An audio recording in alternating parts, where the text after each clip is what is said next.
produk yang kita punya, kalau didasarkan pada kemasannya itu secara garis besarnya itu bisa dibagi dua.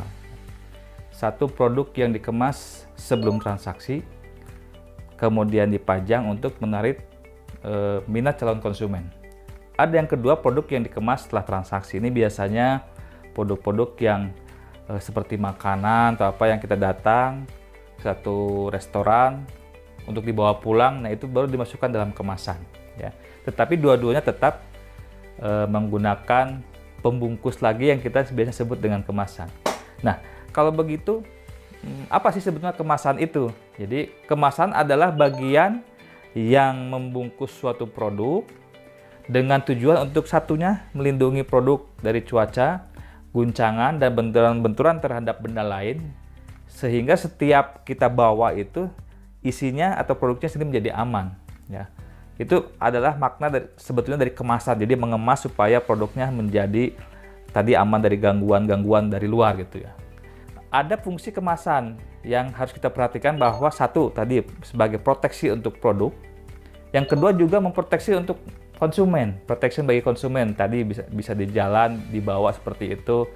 Kemudian menjadi kemudahan dalam transportasi dan penyimpanan. Jadi kalau pakai kemasan, produk-produk tersebut kita bisa simpan dengan lebih aman, lebih nyaman. Apakah mungkin nanti di sebuah katakan kalau makanan mungkin di freezer, di pendingin makanan atau di rak atau apa, itu menjadi mudah.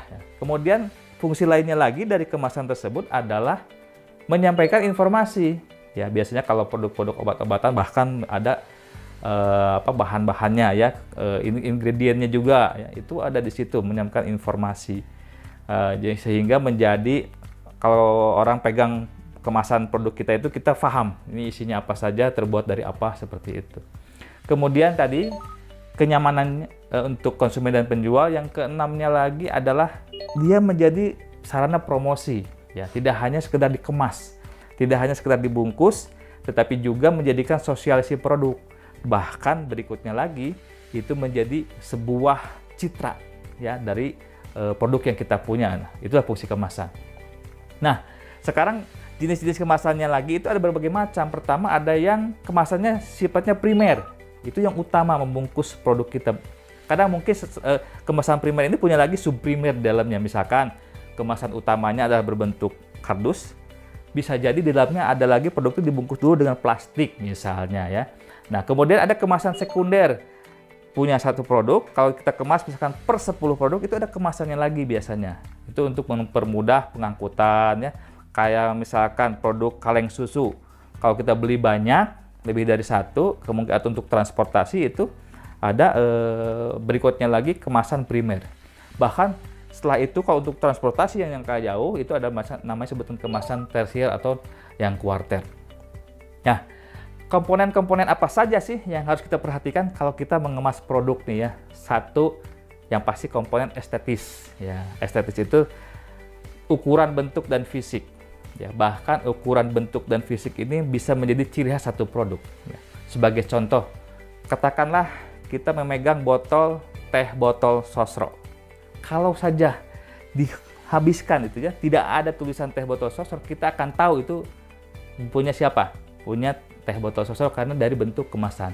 Nah, itulah yang menjadikan komponen estetika dan menjadi ciri khas. Nah, kemudian apalagi materialnya ya, mau dari apakah ada yang kaleng atau dari kertas dan lain-lain sebagainya. Kemudian warna, mencitrakan karakter atau style dari produk kita ya. Huruf juga menjadi karakter, grafis juga menjadi style dari komponen-komponen estetis tersebut ya. Kemudian selain komponen estetis, kemasan ini mempunyai namanya komponen fungsional ya. Jadi tentunya minuman fungsional itu kalau kita minuman sekali minum atau yang kita langsung teguk, itu harus memperhatikan komponen fungsional sebagai tempat minum gitu ya. Jadi tidak bisa mungkin katakanlah minuman dalam kemasan berbentuk yang membahayakan mulut misalkan karena susah diminum atau seperti itu gitu ya. Kemudian juga fungsional ini menjadikan juga sebagai identitas atau brand personality dari produk yang kita punya. Nah, kemasan sendiri kalau kita dilihat dari bahan banyak sekali saat ini ya. Jadi dengan kreasi-kreasi terbaru itu Terus berkembang, tapi pada intinya kemasan yang pertama biasanya ada yang terbuat dari logam gitu ya. Minuman kaleng itu dari logam, kue-kue kering gitu ya pakai logam juga. Maksudnya kue kaleng itu bukan dari kaleng gitu. Jadi memang kemasan produknya pakai kaleng. Ada juga pakai gelas atau kaca tadi, botol minuman gitu ya. Ada terbuat juga dari plastik. Kemudian ada yang kertas ya, yang dari bahan kertas ya. Sekarang bahkan ada yang digabungan antara kertas dengan aluminium ya. Itu jadi di luarnya kertas, dalamnya aluminium. Itu biasanya untuk produk-produk makanan. Kemudian ada lagi juga kemasan alami. Biasanya kemasan alami ini untuk produk-produk tradisional. Ya, katakanlah misalkan lontong ya. Terus apa lagi? Makanan tradisional Bugis ya, kalau bisa lihat. Itu kemasannya alami menggunakan daun dan lain-lain. Mungkin apalagi ya? Kalau mungkin zaman dulu itu tape peyem gitu juga ada pakai daun jati dan lain-lain. Ya, jadi akan terus berkembang karena sesuai dengan situasi yang ada sekarang. Bahkan kita bisa lihat kemasan-kemasan yang gabungan tadi, aluminium dengan kertas dan juga ada plastik dengan aluminium dan lain-lain. Lalu apa sih kewajiban dari sebuah kemasan? Dia harus bertindak sebagai apa? Satu, harus bisa menstimulasi nih. Jadi istilahnya apa? Kalau kita katakanlah datang ke sebuah toko, kita cari suatu produk, misalkan katakanlah susu bayi atau apa gitu, atau misalkan snack-snack gitu ya, maka kemasan kita ini, kemasan produk kita yang memang mungkin sama sebagai produk snack atau apa itu, harus menstimulasi. Menarik perhatian ya, stimulan. Nah, kemudian lagi, kemasan ini harus juga memperlihatkan segmentasi. Kalau produknya buat cewek misalnya gitu ya, maka kita akan membuat kemasan yang kecewek-cewekan gitu ya, mungkin dengan warna pink kah atau ada bunga-bunga dan lain gitu ya. Bisa Anda lihat lah kalau misalnya dari produk yang deodoran tuh untuk ketek gitu ya. Padahal saya lihat kadangkala isinya sama. Tapi karena segmentasinya beda, yang satu buat perempuan, yang satu buat cowok. Yang cowok biasanya dikasih warna hitam, ada peraknya gitu ya. Nah, itulah kemasan yang disesuaikan dengan segmenting. Ya. Kemudian juga harus menyesuaikan dengan lingkungan. Katakanlah ini produk mau didistribusikan lewat mana? Apa mau di supermarket, di convenience store, di warung dan lain-lain. Mungkin juga dari segi kemasan dia juga harus berbeda. Yang paling menarik lagi bahwa kemasannya juga harus mempertimbangkan faktor ekonomisnya, faktor cost-nya. Jangan sampai harga produknya Rp1.000, harga kemasannya Rp50.000. Itu artinya orang bukan mau beli produk, itu beli kemasan, bonus produknya gitu. Nah, itu harus kita perhatikan. Nah, kemudian apa lagi? Tips dari saya nih ya, terutama untuk para UKM nih. Kita juga harus menyelaraskan antara produk dan kemasan. Misalkan kemasan itu pertama, kemasan harus sesuai dengan produknya. Ya, misalnya nih ada tadi seperti saya contoh, tidak bisa kita mengemas satu produk dengan bentuk kemasan tertentu karena mungkin tidak sesuai. Harus kita sesuaikan. Pasta gigi, ya pasta gigi karena kemudahannya dia akan disimpan di sikat gigi, maka berbentuk tube, ya bukan yang berbentuk misalkan kaleng atau berbentuk kotak dengan harapan ada penggunanya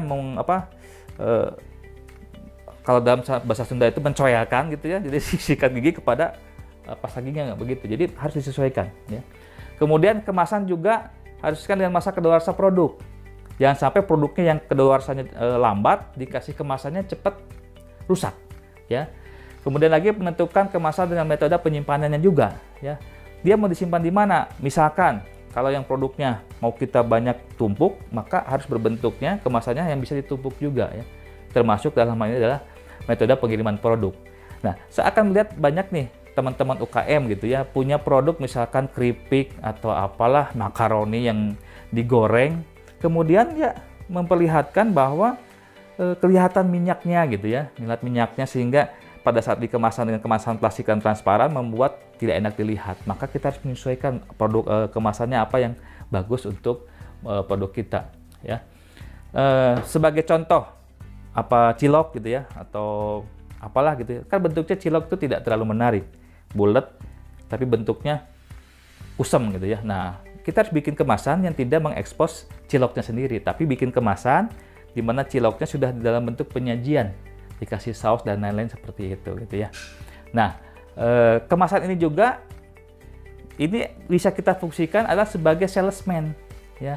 Kalau salesman selama ini mungkin bapak-bapak, ibu-ibu silahkan beli produk kami, maka dengan kemasan dia harus menjadikan sebuah salesman yang tidak perlu teriak-teriak atau disebut dengan silent salesman gitu ya.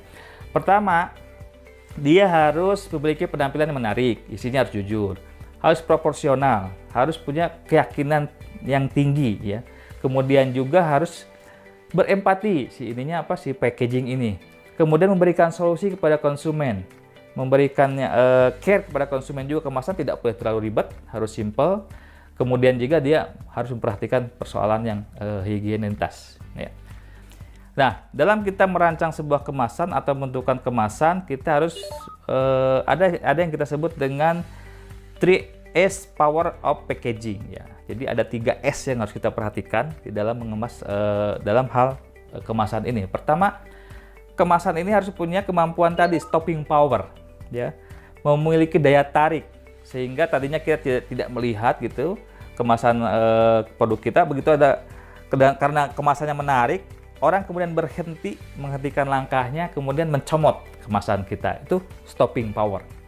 Yang kedua adalah striking power ya, memiliki daya kejut, ada surprise, kita pegang produknya, wah ada keluar wow gitu ya, ini menarik, bagus gitu ya, apalagi lihat oh ini manfaatnya gede nih buat kita. Jadi ada striking power, membuat ada sedikit surprise gitu ya untuk saat setelah kita memegang kemasan itu.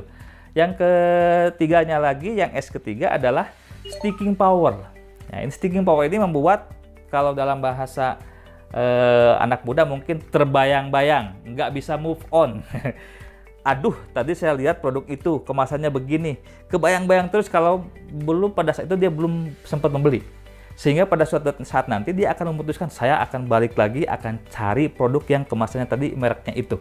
Itu adalah sticking power ya. Jadi ada 3S yang perlu kita perhatikan agar kemasan kita benar-benar bertindak sebagai silent salesman. Demikian, terima kasih.